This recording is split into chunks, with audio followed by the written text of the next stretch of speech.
6月初，趁着天气没那么热，来一趟北京。过了山海关，进河北燕郊，就是北京城。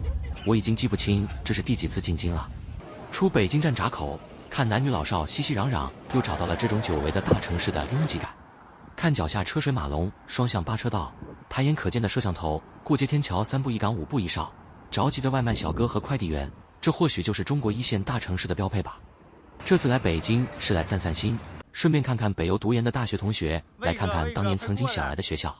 果然和上次一样，每次来北京只能约到一个学校的同学，大家不是忙着考试赶进度，就是忙着加班在很远的地方，找不到一个像我一样无所事事的闲云野鹤。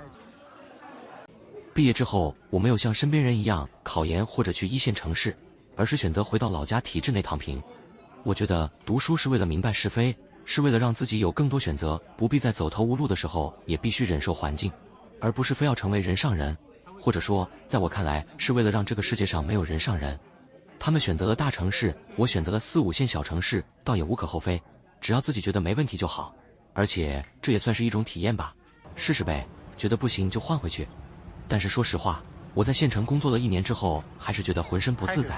这次来京也是找找灵感，找找思路，思考一下到底是哪里出了问题。跟着他们进了北邮实验室，突然久违的那种感觉冲上心头，突然有点怀念大学时候的实验室，怀念大学的社团，怀念还是学生的时候的生活。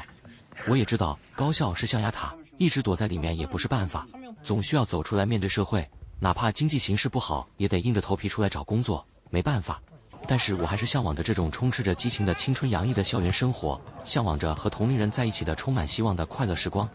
生活中只有一个人的时候，自由自在，可以做自己想做的事情，其实并不会孤独。真正的孤独是生活在熙熙攘攘的人群里，却不被理解的无助感和被迫做自己不愿意做的事情的无力感。一会儿再跟你们抱怨这些乱七八糟的，先去玩2天。第2天他们都去干活了，剩我自己出去逛逛。来楼下吃一口，据说是北京最正宗的饺子，金谷园鲅鱼馅的水饺还真不错。出来上桥就看见站岗的，不知道是为了防着有人压力大跳桥，还是为了及时阻止不利于团结的言论的传播。坐地铁去清河，整一张火车票去八达岭溜达溜达。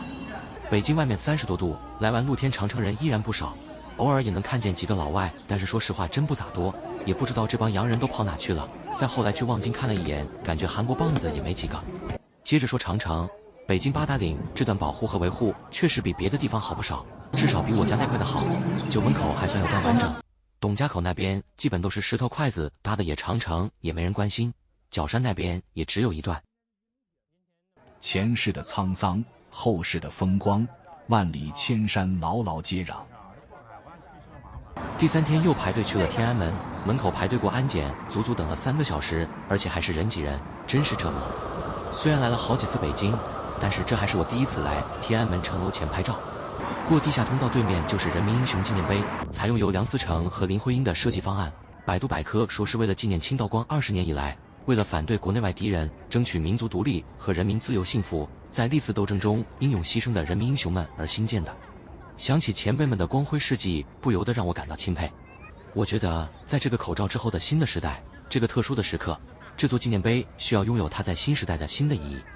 西边是人民大会堂，东边是国家博物馆，2个都需要预约买票，我来的时候都没约到。国博旁边就东交民巷使馆区。1860年第2次鸦片战争清军战败后，根据清政府与英、法、美、俄签订的《天津条约》中相关条款规定，各国公使馆均选择东交民巷一带作为馆址。到1900年义和团运动之前，这里有法国、意大利、日本、美国、德国、比利时、荷兰、西班牙等多国使馆。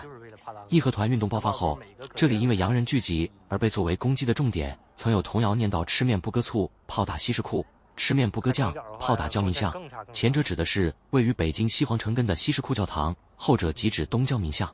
结合到最近吉林美国教师和苏州日本人学校校车事件，不由得感到历史总是惊人的相似。后来八国联军进京，义和团溃不成军，慈禧太后和光绪帝逃往陕西西安，扔下一堆历史烂摊子。再后来才有的东南互保。清末各地官方实力派人物首次公然聚众反抗慈禧太后为首的中央政府，使河北、山西以外的地区得以免于义和团运动及八国联军战乱的波及，同时此事也使得清廷威信扫地。折腾一天，把天安门周边都走一圈，又去了雍和宫看一群香客，发现现在来寺庙祭拜的人，年轻人比老年人还多。再配一首李二蒙的《财神殿》，真是应景。封建迷信我嗤之以鼻，财神殿里我长跪不起。咱00后主打一个真诚，烧着3块的香，许着3个亿的愿。上班和上进之间选择了躺平，体系和关系之间选择佛系。对于年轻人的这个现象，我倒是觉得没什么大不了的，烧香拜佛无非就是求一个心理安慰。社会上尤其是老一辈，干嘛对这东西有这么大敌意？总觉得年轻人信这玩意就是躺平，就是不上进。年轻人平时工作学习压力大，难道还不能有个发泄的出口吗？又不是天天只想着迷信封建。再说了，年轻人生活压力这么大，不想想到底是因为啥呀？大学毕业拼了老命，如果能找到工作的话，找到个办公室工作，像我们这种程序员类的996很普遍，还得担心优化问题。要么就是干铁人3项和3宝，外卖、快递、网约车、保安、保姆、保洁。这样的生活让年轻人哪来的希望和对生活的热情？一会儿给你们看看形成鲜明对比的老年人群体中，每月领着5位数退休金的那些人的生活状态和精神面貌。咱就是主打一个年轻人暮气沉沉，老年人活蹦乱跳。再往南走，趁着天没黑去看看天坛，结果还是晚了几分钟，进不去店内，只能在墙角门缝偷看2眼。突然想到康熙王朝的九子夺嫡，皇四子雍亲王胤禛天坛 MVP 结算，配一首等什么君的《春庭雪》。哈哈，邓玉军实在是太魔性了，下周3号就去南京太阳宫看他去。既然里面进不去，那就在外面逛逛休息休息，体验一下北京老年人生活。咱就是说，这北京的大爷大妈就是倍儿精神，倍儿有活力，退休生活真滋润。全面运动好不多，全面运动好不多，天人合一通正气，天人合一通正气。但一想到咱这00后得65退休，不是65才能发养老金，我就瞬间被打回现实了。回去的路上，在公交车上看见个大爷在那研究英文书，我就好奇了，仔细瞅了一眼 The Federalist Papers， 翻译过来就是联邦党人文集。现在看过这个书的年轻人应该不多吧？晚上吃完饭往北去到景山公园，正好同学也从实验室下班了，先看看大爷大妈跳广场舞享受人生。对于他们来说，他们这代人的中国梦确实是实现了。再去看看明思宗朱由检崇祯皇帝上吊的那个老歪脖子树，结果一查才知道早被弄死了砍了。文革时，在1966年大串联期间，老树树皮和树枝被各地来景山旅游的红卫兵剥去做纪念品，老槐树因此死亡。1971年，经周恩来总理同意，北京市纪委会批准，市园林局下令将醉槐伐除。1981年，公园管理处将景山南坡找到一株碗口粗的小槐树移栽至老槐树原处。1996年，公园管理处将东城区建国门内北顺城街7号门前一株有150多年树龄的古槐移植至老槐树原处，替代了1981年新移植的小槐树。崇祯的事儿我高中就了解一些，因为我家在葫芦岛，袁崇焕当年炮击努尔哈赤致其死亡就是在宁远城，也就是葫芦岛的新城。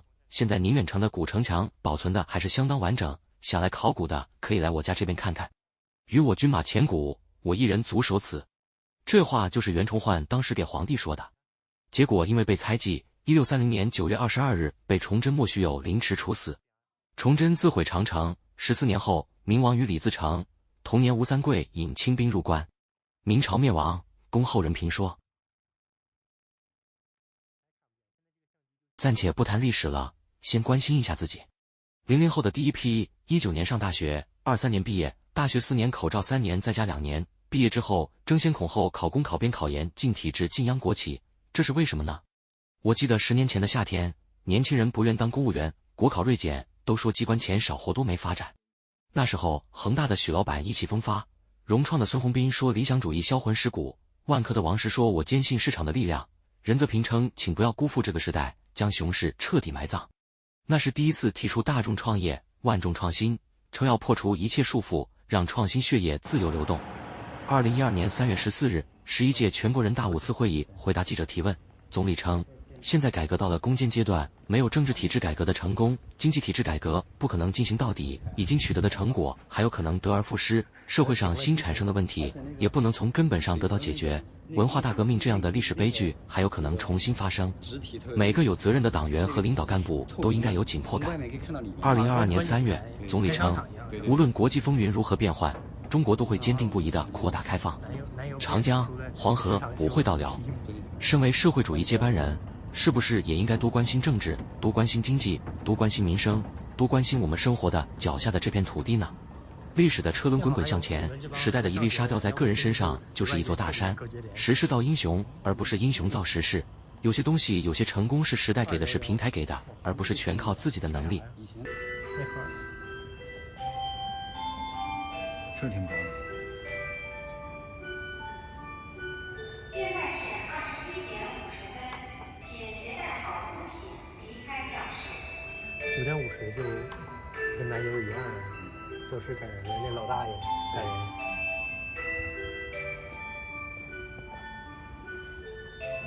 不能嘴里都是主意，心里都是生意。愿中国青年都摆脱冷气，只是向上走，不必听自暴自弃者流的话。能做事的做事，能发声的发声。有一份热，发一分光，就令萤火一般，也可以在黑暗里发一点光，不必等候炬火。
此行之后，我们的日子都归于平静。他们继续回实验室打工，我继续回体制。体制内既是保护，也是枷锁。下期我想讲讲为什么我想要在经济下行的形势下离开稳定的体制，离开中石油。